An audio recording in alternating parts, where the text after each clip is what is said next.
اللہ کے نبی جلدی کسی پر بد دعا نہیں کرتے تھے۔ ایک موقع ہمیں سیرت النبی کے اندر ملتا ہے جب اللہ کے نبی بد دعا کرتے ہیں،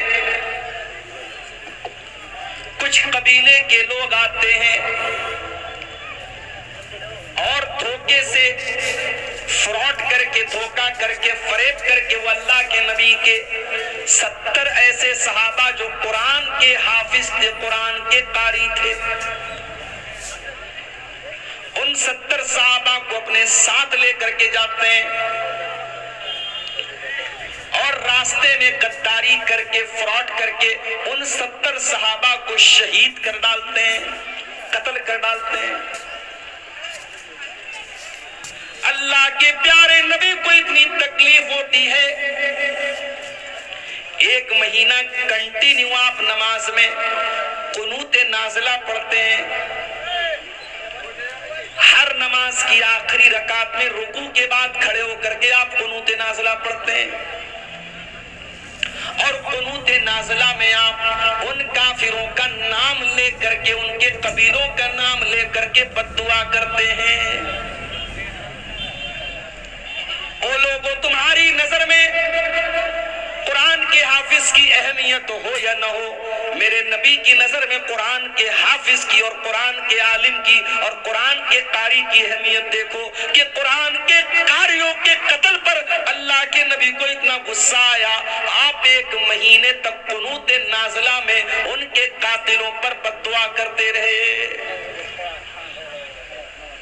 تو قرآن کا حافظ اور قرآن کا عالم بہت اونچا مقام ہے، اور میں مبارکباد دیتا ہوں ان 5 بچوں کو، ان کے خوش نصیب ماں باپ کو، جس دور میں دنیا نوکری کی طرف بھاگ رہی ہے، دنیا کے علوم اور ڈگری کی طرف بھاگ رہی ہے، آپ نے اپنے بچے کو ایک مدرسے میں بھیجا۔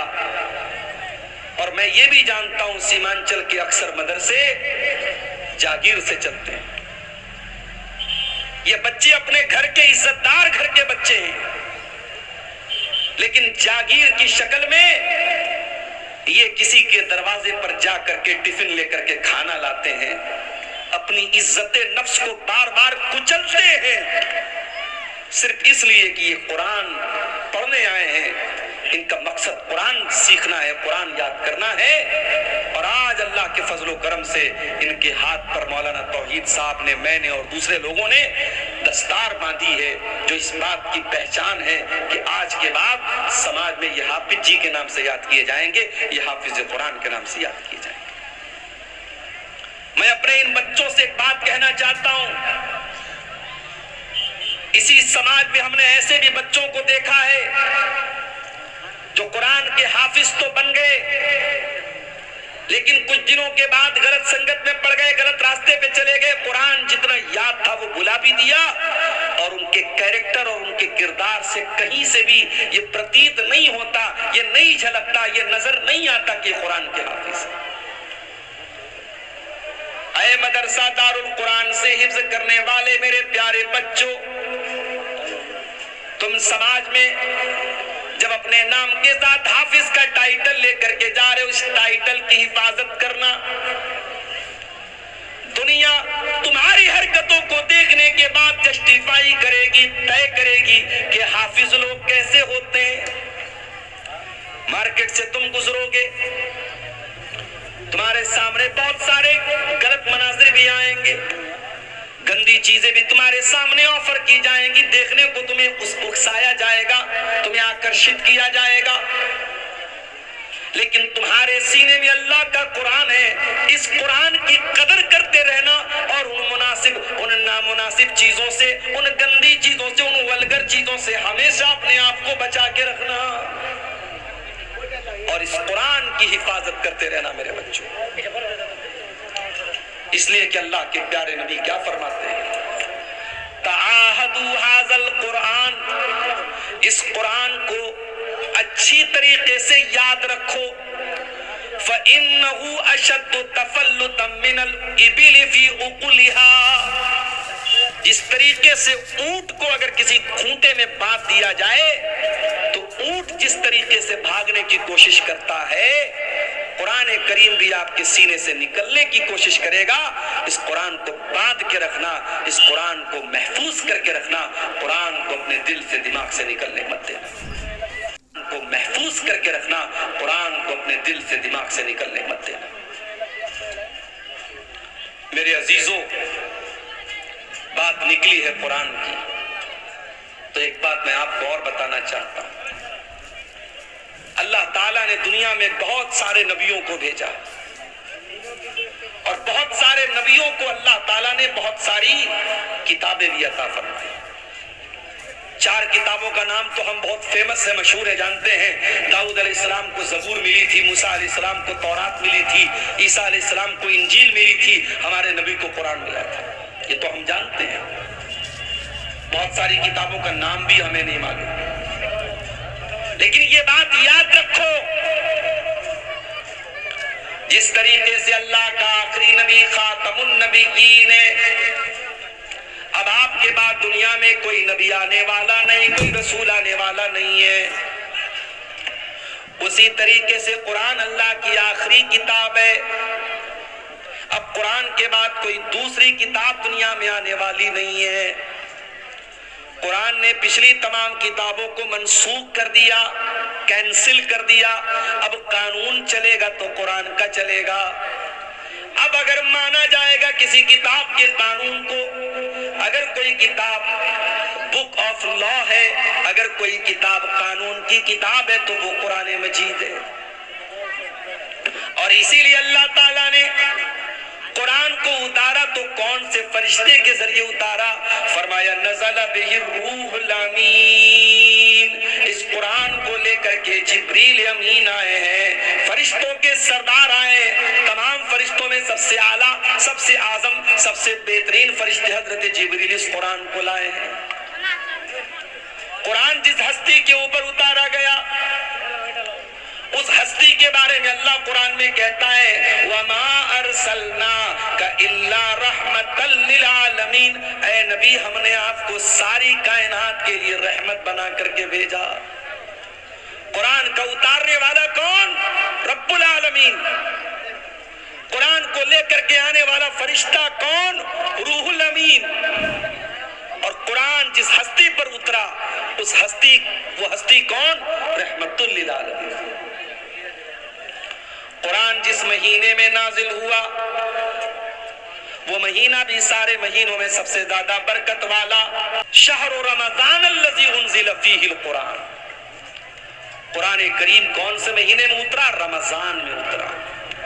سارے مہینوں میں سب سے زیادہ برکت والا مہینہ رمضان کا مہینہ۔ آج ایک صاحب مسئلہ پوچھنے لگے، 15-16 سال پہلے کسی آدمی نے رمضان کے روزے کی حالت میں اپنی بیوی کے ساتھ صحبت کر لیا، غلطی کا احساس ہوا، اب وہ انسان کفارہ ادا کرنا چاہتا ہے۔ میرے پاس مسئلہ آیا، مولوی صاحب کفارہ کیا ہے؟ میں نے کہا 60 دن کنٹینیو روزہ رکھنا ہے، ایک دن کی بھی گیپنگ نہیں۔ ایک روزہ اگر آپ نے خراب کیا تو آپ کو 60 روزہ رکھنا ہے کنٹینیو، اور اگر 60 روزے کی طاقت نہیں ہے تو 60 مسکین کو کھانا کھلانا ہے۔ یہ رمضان کے روزے کی اہمیت، اور رمضان کے روزے میں اگر کوئی یہ غلط کام کر دیتا ہے تو اس کی اتنی بڑی سزا ہے۔ تو قرآن اترا ہے رمضان کے مہینے میں۔ پھر رمضان کے آخری عشرے کی کسی ایک رات میں قرآن اترا ہے، وہ رات بھی تمام راتوں میں سب سے افضل ہے۔ اِنَّا أَنزَلْنَاهُ فِي لَيْلَةِ الْقَدْرِ وَمَا أَدْرَاكَ مَا لَيْلَةُ الْقَدْرِ لَيْلَةُ الْقَدْرِ خَيْرٌ مِّنْ أَلْفِ الشَّهْرِ۔ اے نبی اس قرآن کو ہم نے لیلۃ القدر میں اتارا ہے، اور آپ کو کیا معلوم کہ لیلۃ القدر کیا ہے؟ لیلۃ القدر 1000 مہینے سے افضل ہے۔ 1000 مہینہ کیلکولیٹر پہ کیلکولیٹ کرو، تقریباً 84 سال بنتے ہیں۔ ایک رات جس رات میں قرآن اترا ہے، اس اس ایک رات کی فضیلت یہ ہے کہ وہ ایک رات اللہ تعالیٰ کے یہاں 84 سال سے بہتر ہے. یہ ہے قرآن کا مقام. ہم نے قرآن کو بڑی آسانی سے حاصل کر لیا ہے. اس قرآن کی قدر ہم کو نہیں معلوم ہے. یہ قرآن بہت بڑی دولت ہے اللہ تعالیٰ کی. یہ قرآن اللہ تعالیٰ کی بہت بڑی نعمت ہے میرے بھائیوں. یہ قرآن ہمیں اور آپ کو ملا ہے. اس قرآن کی قدر کرو, اس قرآن کی ویلو کو سمجھو, اس قرآن کی قیمت کو سمجھو. مان لیجئے ہائی اسکول اور انٹر کی پریچھا دینے والوں کو ہمارے یو پی میں یوگی جی ٹیبلٹ دے رہے ہیں. انٹر اور بی اے کرنے والوں کو یوگی جی ٹیبلٹ دے رہے ہیں, لیپ ٹاپ دیا جا رہا ہے. اس ٹیبلٹ کو, اس لیپ ٹاپ کو ایک اسٹیٹ کا مکھیہ منتری دے رہا ہے تو اس کی بڑی ویلو ہو جاتی ہے.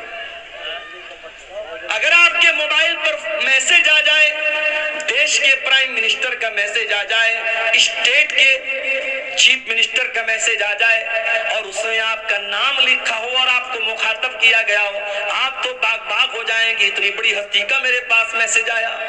یہ انتم سندیش ہے جو اللہ نے آپ کو دیا ہے. فرمایا شہروں, آپ تو باغ باغ ہو جائیں گے, اتنی بڑی ہستی کا میرے پاس میسج آیا. او لوگوں, یہ قرآن بھی تو اللہ کا میسج ہے.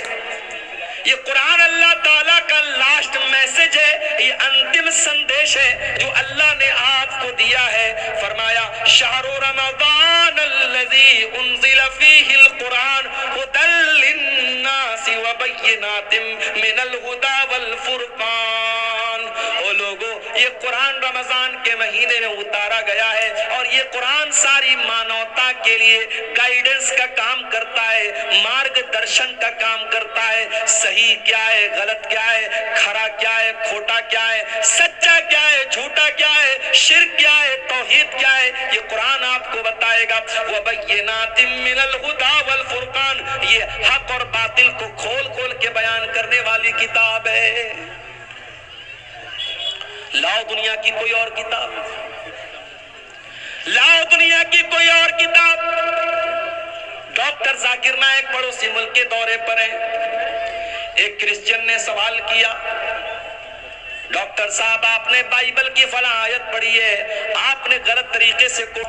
ڈاکٹر ذاکر نائک نے کہا کہ اگر میں نے غلط کوٹ کیا ہے آپ پروف لا کے دے دو, میں مان لوں گا. اپنی دوسری تقریر میں ڈاکٹر ذاکر نائک بولتے ہیں کہ بائبل کے انڈیا کے اندر کئی ہزار نسخے اور ان ہزاروں نسخوں میں بہت ڈیفرنس ہے, بہت فرق ہے, بہت فرق ہے, بہت انتر ہے. بائبل کے الگ الگ ایڈیشن میں بہت انتر ہے. دوسری طرف آ جاؤ قرآن کے اندر, عثمان غنی رضی اللہ تعالیٰ عنہ قرآن پڑھتے ہوئے شہید کیے گئے. اور جب وہ قرآن پڑھ رہے تھے, اس قرآن کی کاپی کے اوپر, اس قرآن کے نسخے کے اوپر حضرت عثمان غنی کے خون کے چھینٹے بھی پڑے تھے. اور معلوم ہے وہ کون سی آیت پڑھ رہے تھے؟ تو قرآن کریم, عثمان غنی رضی اللہ تعالیٰ عنہ قرآن کی تلاوت کر رہے ہیں اور قرآن کے جس نسخے پر حضرت عثمان غنی کے خون کے چھینٹے پڑے تھے وہ آج بھی تاشقند کے میوزیم میں وہ قرآن موجود ہے. اور آپ کو جان کر کے آشچر ہوگا, حیرت ہوگی کہ اس قرآن میں اور آج ہمارے پاس جو قرآن موجود ہے, there is no difference, کوئی انتر نہیں ہے, کوئی فرق نہیں. یہ قرآن کا اعجاز ہے. اتنا ہی نہیں, عثمان غنی جب قرآن کی تلاوت کر رہے تھے, کون سی آیت پڑھ رہے تھے؟ سورہ بقرہ کی آیت پڑھ رہے تھے. فَسَيَكْفِيكَهُمُ اللَّهُ وَهُوَ السَّمِيعُ الْعَلِيمُ. اللہ تعالیٰ ان کے لیے کافی ہو جائے گا, اللہ ان سے انتقام لے لے گا, ان سے بدلہ لے لے گا. اللہ سب کچھ سننے والا, سب کچھ جاننے والا ہے. عثمان غنی قرآن کی تلاوت کر رہے ہیں اور قرآن کی یہی آیت وہ پڑھ رہے ہیں, اسی حالت میں ان کو ذبح کر دیا گیا, شہید کر دیا گیا. عثمان غنی قرآن سے بہت محبت کیا کرتے تھے, بہت محبت کیا کرتے